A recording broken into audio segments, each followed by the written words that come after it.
ये फैसला कर लिया है कि अगर हमास फेल भी हो गया, नाकाम हो गया, तो वो इजराइल को किसी भी कीमत पर छोड़ेगा नहीं। ईरान ने रूस को ऐसे हथियार यहां पर मिलने वाले हैं जिनसे पहला हमला इजराइल और अमेरिका के अड्डों पर किया जाना फाइनल भी हो चुका है।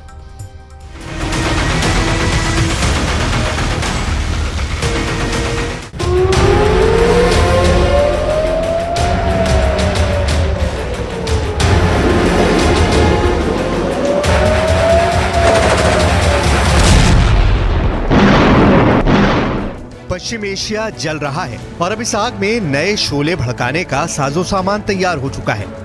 इजराइल और अमेरिका के लिए बहुत बुरी खबर ईरान से आई है। ईरान को मिलने जा रहा है सुखोई 35 फाइटर जेट और Mi-28 अटैक हेलीकॉप्टर। रूस से दोनों हथियार मिलने जा रहे हैं।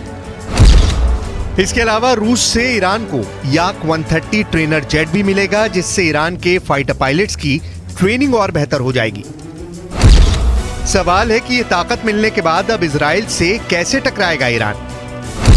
पश्चिम एशिया में ईरान की फाइटर गोलाबंदी शुरू हो चुकी है।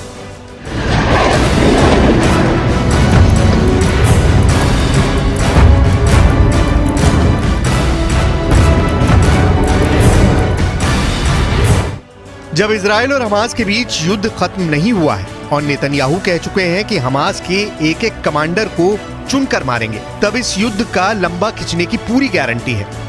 गाजा की आग कैसे पूरे पश्चिम एशिया को जला सकती है, इसका 1 महीने का ट्रेलर पूरी दुनिया ने देखा है। 15,000 लोगों की मौत तो सिर्फ शुरुआती कही जा सकती है, क्योंकि इजराइल का बॉम्बिंग मिशन अब गाजा से निकलकर बाहर भी जा सकता है और इसका सबसे बड़ा टारगेट अगर कोई बन सकता है तो वो है ईरान और साथ में वो मिलिशिया जो ईरान के साथ है।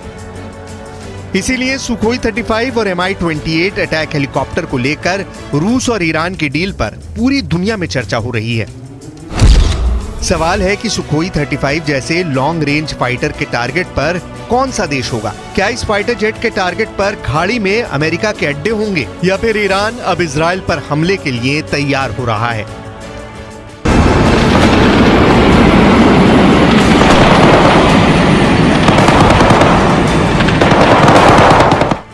इससे पहले रिपोर्ट्स आ चुकी हैं कि ईरान के पायलट रूस के आधुनिक फाइटर जेट सुखोई 35 पर ट्रेनिंग भी ले चुके हैं और अब जल्दी ही ईरान को इन लड़ाकू विमानों की डिलीवरी भी मिल सकती है। जो रिपोर्ट्स मिल रही हैं उनके मुताबिक शुरुआत में ईरान को रूस से 24 सुखोई 35 फाइटर जेट मिल सकते हैं। तादाद तो इनकी कम लगती है, लेकिन ऐसे फाइटर ईरान की एयरफोर्स को गजब की ताकत देंगे, इसमें कोई शक नहीं। इस वक्त ईरान की एयरफोर्स को वो रेंज चाहिए जो इजराइल तक उसकी पहुंच आसान कर दे। इस वक्त ईरान की एयरफोर्स को नए टेक्नोलॉजी वाले फाइटर जेट चाहिए जो इजराइल और अमेरिका के जेट से टक्कर ले सकें, उन्हें दूर से ही टारगेट कर पाएं। इस वक्त ईरान को ऐसी फायर पावर चाहिए जो उसकी जमीन पर हमला करने वाली बड़ी फोर्स को मिटाकर रख दे। यानी ईरान के फ्रंट पर देखा जाए तो उसे इजराइल तक यानी करीब 1800 किलोमीटर की रेंज में ऑपरेट करने वाला एक फाइटर जेट चाहिए। सुखोई 35 के आने से ईरान की जरूरत काफी हद तक पूरी हो जाएगी। साथ में उसे अपने समुद्री मोर्चे पर घुसपैठ करने वाली फोर्स को रोकने के लिए अटैक हेलीकॉप्टर भी चाहिए और उसकी ये डिमांड Mi-28 जैसा अटैक हेलीकॉप्टर पूरी करेगा। यानी अगर ईरान पर वैसे ही हमला हो जैसे 2003 में इराक पर हुआ, तो उसके अटैक हेलीकॉप्टर हमलावर फौज को रोक सके। इनमें सुखोई 35 ऐसा कमाल का फाइटर जेट है जिसका इस्तेमाल रूस अभी यूक्रेन के खिलाफ भी कर रहा है और लॉन्ग रेंज टारगेट्स के अलावा एयर डोमिनेंस में इस फाइटर का कोई जवाब नहीं। इस फाइटर जेट के मुकाबले में यूक्रेन के पास भी कुछ नहीं है और इसे रोकने के लिए ज़ेलेंस्की फिलहाल नेटो से मिले एयर डिफेंस सिस्टम पर ही निर्भर है। इसीलिए सुखोई 35 और इसकी फायर पावर की कुछ खास बातें जान लीजिए। आपको इस वेपन सिस्टम के टारगेट समझ में आ जाएंगे। रूस अब सुखोई 35 की बहुत ही आक्रामक मार्केटिंग भी कर रहा है। सुखोई 35 चौथी जनरेशन के आगे का लड़ाकू विमान है। सुखोई 35 बहुत ज्यादा खतरनाक है। इसमें passive electronically scanned array radar लगा है जो 400 किलोमीटर के दायरे में टारगेट को पहचान सकता है। कुल मिलाकर ये भारत के सुखोई 30 MKI का आधुनिक रूप है, जिसमें ज्यादा मजबूत इंजन है। ये थ्रस्ट वेक्टर कंट्रोल के साथ क्लोज एयर कॉम्बैट में दुनिया का सबसे बेहतरीन जहाज कहलाया जाता है। इसकी सटीक बॉम्बिंग सीरिया और यूक्रेन में मिसाल बन चुकी है। ये वो फाइटर है जिसने सीरिया में ISIS की कमर तोड़ दी। ये वो लड़ाकू विमान है जिसे पुतिन का अहंकार बताया गया, जिस फाइटर को दुनिया की कई एयरफोर्स खरीदना चाहती है। रशियन एयरफोर्स के पास अभी 100 से ज्यादा सुखोई 35 है। ये यूक्रेन में पुतिन के स्पेशल एयर ऑपरेशन का सबसे अहम हिस्सा या कहें रूस के एयर स्ट्राइक मिशन का लीडर बना हुआ है। 2024 तक रूस की एयरफोर्स को ऐसे 30 और जहाज दिए जाने की तैयारी है। इसीलिए कहा जा सकता है कि रूस का ये जहाज बहुत स्पेशल है, जो ईरान के एयरफोर्स की मौजूदा फायर पावर को कई गुना बढ़ा देगा। चीन ने भी इसी फाइटर जेट में भरोसा दिखाया है। चीन अब तक सुखोई 35 का सबसे बड़ा ग्राहक रहा है। उसके पास ऐसे 24 जहाज हैं।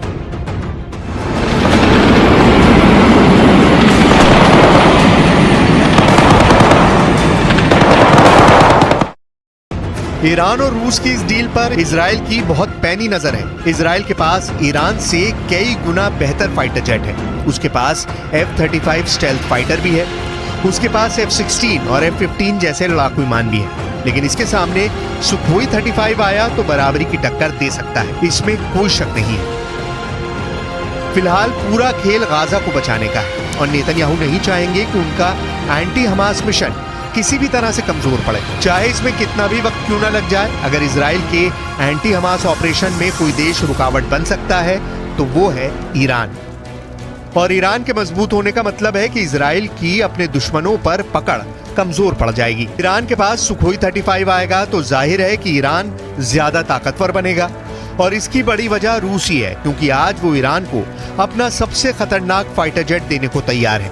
देखा जाए तो चाहे फाइटर जेट हो या फिर ड्रोन, रूस और ईरान ने अपने रिश्तों को बहुत शातिराना तरीके से ढककर आगे बढ़ाया है। यूक्रेन युद्ध में पुतिन इतनी तबाही कभी नहीं मचा पाते अगर ईरान ने रूस की मदद ड्रोन देकर ना की होती। इसीलिए यूक्रेन में रूस ईरान के ड्रोन से बहुत बड़ा मैसेज लगातार देते रहे।